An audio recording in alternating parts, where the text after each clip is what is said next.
معین الدین چشتی رحمتullah علیہ، کیا کیا آپ کی کرامات ہیں۔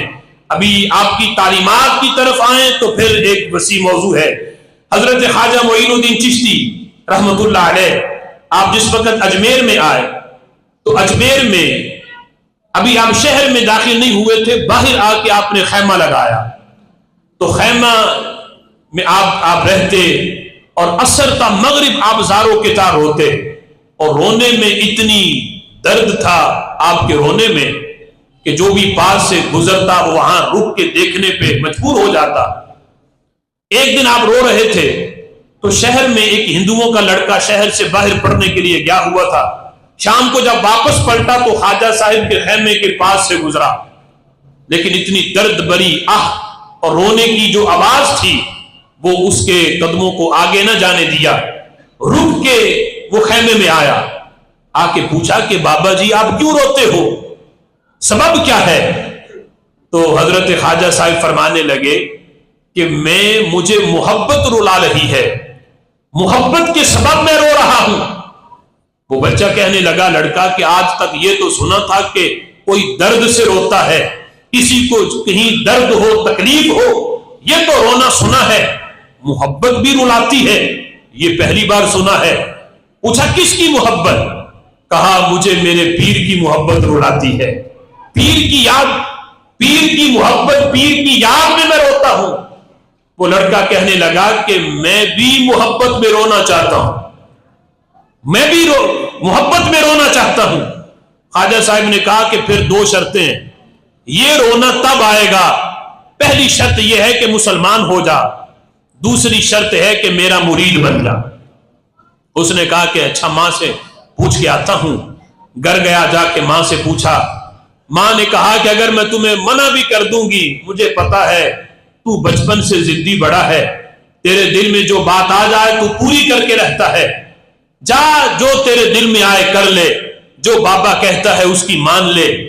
وہ لڑکا آیا، آ کے کہا ماں سے پوچھ آیا ہوں، مجھے مسلمان کرو، کلمہ پڑھاؤ۔ لڑکا مسلمان ہوا، پھر خواجہ صاحب کا مرید بن گیا اور خواجہ صاحب کے پاس رہنے لگا۔ ایک دن، دو دن، کافی دن گزرے، صبح سحری بھی خواجہ صاحب کے ساتھ، افطاری بھی خواجہ صاحب کے ساتھ، ساری نمازیں بھی پڑھنا، سارا وقت خواجہ صاحب کی صحبت میں بسر کیا۔ جس وقت اپنی محبت کا اسیر بنا دیا تو پھر ایک دن فرمانے لگے آج سے میں تمہیں 3 دن کی چھٹی دیتا ہوں، 3 دن تم نے مجھے ملنے نہیں آنا، اپنے گھر رہنا ہے، 3 دن کے بعد آنا ہے، 3 دن میں تو میرے پاس نہیں آ سکتا، 3 دن کی تجھے چھٹی ہے۔ اس نے کہا کوئی بات نہیں، 3 دن ہی ہے، گزر جائیں گے۔ وہ جس وقت گھر پہنچا، سارا دن، جب پہلا دن تھا، سارا دن بے چینی میں گزرا۔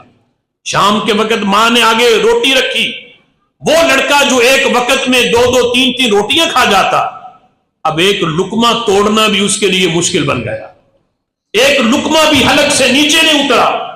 ماں پوچھتی ہے وجہ کیا ہے، کیا بھوک نہیں؟ بیٹا کہتا ہے ماں سمجھ نہیں آتا کہ مجھے ہوا کیا ہے، کوئی اندر بے چینی ہے اور پتہ بھی نہیں چل رہا کہ بے چینی ہے کیا۔ جس وقت رات سونے کے لیے سارے اپنے بستر پہ لیٹے، بچہ نیچے اٹھا اور چھت پہ چہل قدمی کرنے لگا۔ ماں نے دیکھا، پوچھا بیٹا نیند کیوں نہیں آ رہی؟ کہا پتہ نہیں نیند کس نے اڑا دی، بڑی کوشش کی ہے سونے کی لیکن نہ نیند آتی ہے نہ بھوک لگتی ہے۔ صبح سحری کا وقت ہوا، یاد آیا کہ یہ وقت تو میں اپنے پیر کے ساتھ بیٹھ کے سحری کرتا تھا۔ بیٹا زاروں کی طرح رونے لگا، ہچکی بند گئی اور کہا کہ ماں جا اس بابے کے پاس، میرے پیر کے پاس، اور انہیں جا کے کہے کہ اب بیٹے کو اپنے پاس آنے کی اجازت دے دے، وہ مجھے اپنے پاس آنے دے، جو 3 دن کی پابندی لگائی تھی وہ ختم کر دے۔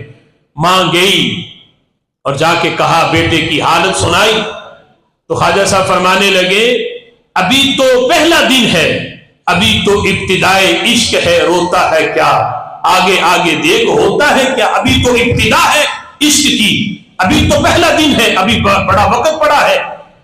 ماں واپس آ گئی، شام کے وقت پھر دیکھا حالت بیٹے کی، پھر مزید اس سے ابتر ہوئی، ماں سے دیکھا نہ گیا۔ پھر خواجہ صاحب کی بارگاہ میں کہ اللہ کا واسطہ بیٹے کو اپنے پاس بلا لے، نہیں تو وہ مر جائے گا۔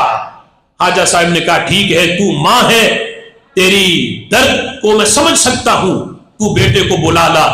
جس وقت وہ لڑکا خواجہ صاحب کی بارگاہ میں پہنچا، آپ سبق پڑھا رہے تھے، نظر اٹھا کے کتاب سے اس کی طرف دیکھا، وہ زاروں کی طرح رو پڑا اور فرمانے لگے تو پوچھتا تھا نا کہ محبت سے بھی کوئی روتا ہے، اب بتا محبت رلاتی ہے یا نہیں رلاتی؟ تو مجھے کہتا تھا کہ محبت سے بھی کوئی روتا ہے، رونا تو درد سے آتا ہے، تکلیف سے آتا ہے، فرمایا اب پتا چلا ہے کہ محبت بھی رلاتی ہے۔ حضور سیدی خواجہ معین الدین چشتی اجمیری رحمت اللہ علیہ رب ذوالجلال نے وہ مقام دیا، وہ کہتے ہیں نا کہ پر کاٹ کے کہا سیاد نے مجھ سے، جا اس کشمکش سے تجھے آزاد کیا۔ وہ سمجھ رہا تھا کہ یہ آسان ہے، اب اتنا وقت خواجہ صاحب کے ساتھ گزارا ہے تو بڑا آسان ہے کہ میں وقت گزار لوں گا، لیکن ایک دن بھی خواجہ صاحب کے دیدار کے بغیر جو ہے وہ اس کا نہ گزرا، اور یہ حالت تھی کہ لکھنے والوں نے لکھا کہ اگر خواجہ صاحب اس کو نہ بلاتے تو وہ دیدار کی تڑپ لیے وہ دنیا سے رخصت ہو جاتا، اگر یہ نشہ اسے نہ ملتا تو وہ دنیا سے چلا جاتا۔ خواجہ صاحب نے بلا کے دیدار کا نشہ اس کا اتارا۔ حضرت خواجہ معین الدین چشتی یعنی یہ کیفیت بنی کیوں کہ جس نے اپنی ساری زندگی اللہ اور اس کے محبوب صلی اللہ تعالی علیہ وسلم کی یاد میں بسر کی ہو، دین کی تعلیمات اور دین کی خدمت میں بسر کی ہو، پھر رب ذوالجلال وہ صرف لوگوں کا محبوب نہیں بنتا، وہ اللہ کا بھی محبوب بن جاتا ہے۔